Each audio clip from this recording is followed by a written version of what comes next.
everyone, welcome to the Records of History. So this is part 3 of chapter 7, class 7, tribes, nomads and settled communities. तो last part में मैंने आपको बताया था Gonds kingdom के बारे में, गोंड ट्राइबल कम्युनिटी के बारे में हमने पढ़ा था. आज की क्लास में हम पढ़ेंगे लास्ट टॉपिक एहोम्स के बारे में. Okay, so they migrated to Brahmaputra valley from Myanmar in 13th century.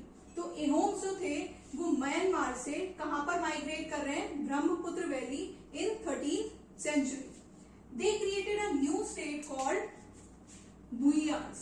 ठीक है, बुइयांस नाम का एक इन्होंने क्या किया, अपना न्यू स्टेट क्रिएट किया. In 16th century they annex kingdoms of Chutiyas and Koch Hajo. 16th century के अंदर ये दो किंगडम को एनेक्स करते हैं.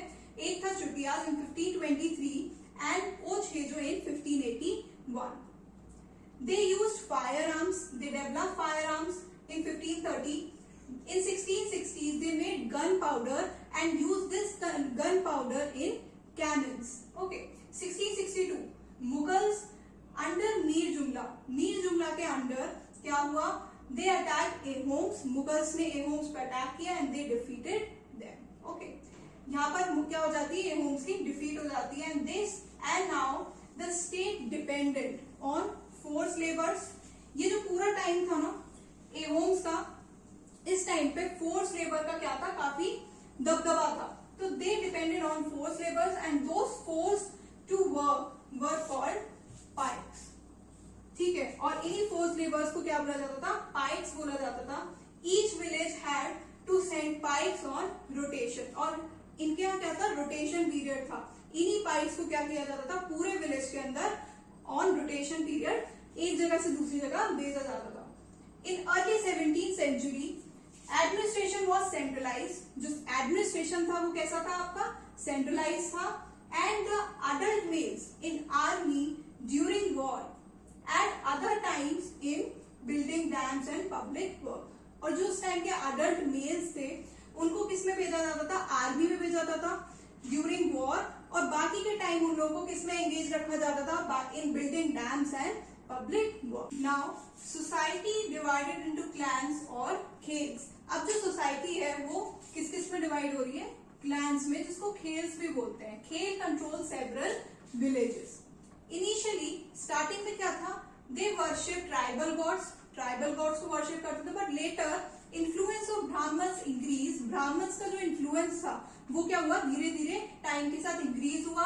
एंड ड्यूरिंग शिव सिंह के टाइम पर क्या हुआ? Hinduism became common. तो हिंदुइज्म जो हो गया वो क्या हो गया? कॉमन कल्चर हो गया for the tribal community to.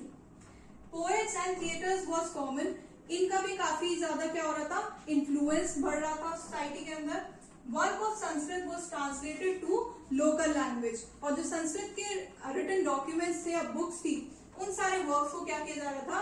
Local languages में ट्रांसलेट किया जा रहा था. Now the historical works, Buranjis were written first in Ahom language and later on in Assamese. So what is the conclusion of this chapter is, varna based society जो थी वो क्या हो रही थी? धीरे धीरे और ज्यादा डेवलप हो रही थी. वर्ना बेस्ड सोसाइटी का क्या हो रहा था? इन्फ्लुएंस बढ़ रहा था. And tribal people start interacted with them. Next, many merge with caste based societies with time. पहले क्या हमने पढ़ा कि जो ट्राइबल कम्युनिटी थी वो क्या कर रही थी? बिल्कुल फॉरेस्ट में जाकर सेटल हो रही थी कि और कोई उन तक क्या है? रीच ना कर पाए. लेकिन टाइम के साथ साथ ग्रेजुअली जो चेंज आया वो क्या आया कि ये लोग भी सोसाइटी के साथ मर्ज होना स्टार्ट हो गए. एंड अदर्स, तो कुछ जो लोग थे वो तो कास्ट सिस्टम के साथ मर्ज हो गए. But others rejected caste system and Hinduism. ठीक है, कुछ लोगों ने रिजेक्शन भी की इस चीज के. And some became politically powerful. So this is the conclusion of this chapter. तो ये सब क्या चल रहा था? हमारे इंडिया के अंदर चल रहा था. बट साइमल्टेनियसली वर्ल्ड के अंदर क्या चल, तो वर्ल्ड में उस टाइम क्या चल रहा था? मंगोल्स. ये भी क्या थे? Pastoral and hunter gatherer tribes थे. They inhabited the grassland of steppes of central Asia and forested areas further north. इन लोगों ने भी क्या किया? इनहैबिट किए क्या? ग्रासलैंड्स जो कि सेंट्रल एशिया में थे और फॉरेस्टेड एरियाज में थे और आगे चलकर नॉर्थ में थे. By 2006 Genghis Khan had united the Mongol and Turkish Turkish tribe. Genghis Khan जो लीडर था मंगोल्स का, उसने मंगोल्स को और टर्किश ट्राइब दोनों को ही क्या किया, यूनाइट किया into a powerful military force. At his death in 1227 he was the ruler of extensive territories. इसकी डेथ कब हुई, 1227 में, और उससे पहले वो क्या था, काफी सारी टेरिटरीज का एक एक्सटेंसिव रूलर बन चुका था। His successors ruled till Russia, Eastern Europe, China and West Asia। इन सभी जगह पर जो चंगेज खान के क्या थे, सक्सेसर्स थे, उन लोगों ने क्या किया, काफी हद तक जो है अच्छे खासे टाइम तक क्या किया, उन्होंने रूल किया। Organize military and administrative system based on support of different ethnic and religious group. अब इस टाइम पे क्या था, बहुत ज्यादा जो मिलिट्री थी वो काफी ऑर्गेनाइज थी। एडमिनिस्ट्रेटिव जो सिस्टम था वो क्या था, रिलीजियस ग्रुप और डिफरेंट एथनिक जो ट्राइबल कम्युनिटीज थी उनके सपोर्ट पर क्या था, बेस्ड था।